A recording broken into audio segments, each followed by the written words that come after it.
কষ্ট, পেরেশানি, মুসিবত, দুশ্চিন্তা, দরিদ্র, অভাব দূর করতে এই আমলটি করুন। আযাব ও কষ্ট থেকে রক্ষা পেতে চাইলে এই কালেমা প্রতিদিন নিয়মিত 100 বার পাঠ করুন। প্রিয় ভাই, আমি এতটুকুন আপনাকে বলবো, যখনই কোনো কষ্টতে পড়বেন, মুসিবতে পড়বেন, সবচাইতে আল্লাহর কাছে প্রিয় এবং দামি যে কালেমা হলো লা ইলাহা ইল্লাল্লাহ। এই লা ইলাহা ইল্লাল্লাহ আপনি বেশি বেশি করে পড়ুন, 100 বার পড়ুন বা তার চাইতেও বেশি করে পড়ুন। কেন জানেন?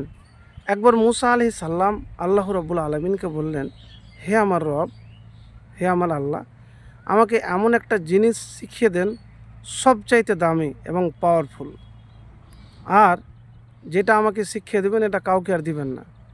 তখন আল্লাহ রাব্বুল আলামিন তাকে কি করলেন? লা ইলাহা ইল্লাল্লাহ বললেন। মুসা আলাইহিস সালাম তখন বললেন, রব্বুল আলামিন, আমি তো এটা জানি। আল্লাহ রাব্বুল আলামিন বললেন, এটা সর্বশ্রেষ্ঠ, এটা সবচাইতে আমার কাছে প্রিয়, লা ইলাহা ইল্লাল্লাহ। তো প্রিয় ভাই, এতটুকুন আপনাকে বলবো আমি, দুশ্চিন্তা, মুসিবত, দারিদ্রতা, অভাব থেকে মুক্তি পাওয়ার জন্য আন্তরিকতার সাথে এই পবিত্র কালেমায়ে তৈয়বা লা ইলাহা ইল্লাল্লাহ পাঠ করুন। আরেকটি কথা আপনাকে বলবো, যে কথা হলো, একটি দোয়া রয়েছে, সেই দোয়ার কথা বলবো, যে নবীজি সাল্লাল্লাহু আলাইহি সাল্লাম এই দোয়া শিখিয়ে দিয়েছেন। তো প্রথমে আমি হাদিসটি বলবো, হে প্রিয় বৎস, এই দোয়া কোথা থেকে শিখলে?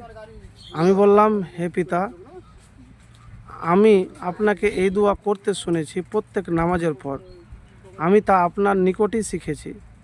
তখন তিনি বললেন, বেটা, এগুলোকে আঁকড়ে ধরবে, কেননা নবী সাল্লাল্লাহু আলাইহি সাল্লাম প্রত্যেক নামাজের পর এগুলো দ্বারা দোয়া করতেন। তো দোয়াটি খুবই ছোট্ট দোয়া, আল্লাহুম্মা ইন্নি আউযুবিকা মিনাল কুফরি ওয়াল ফাকরি ওয়াজাবিল কবরি। আল্লাহুম্মা ইন্নি আউযুবিকা মিনাল কুফরি ওয়াল ফাকরি ওয়াজাবিল কাবরি। অর্থ হলো,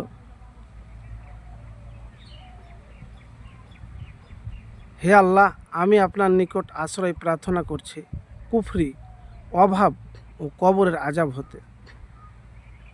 তো প্রিয় ভাই, এতটুকুন আপনাকে বলবো, এই দোয়া আপনি নামাজের পরে, প্রত্যেক নামাজের পরে পাঠ করবেন।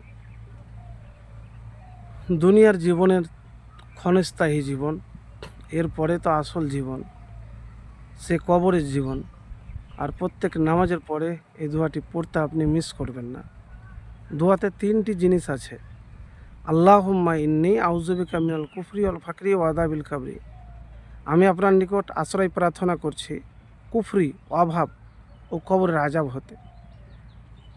তো প্রিয় ভাই, এতটুকুন আপনাকে বলবো যে জীবনে যতদিন বেঁচে থাকবেন প্রত্যেক নামাজের পরে এই দোয়াটি পাঠ করবেন। ইনশাআল্লাহ আপনার বালা, মুসিবত, অভাব সব দূর হয়ে যাবে। কবরের আযাব থেকে হতে পারে, আমল যদি কবুল হয়, দোয়া কবুল হয়, তাহলে রক্ষা পাবেন ইনশাআল্লাহ, অভাবও দূর হবে।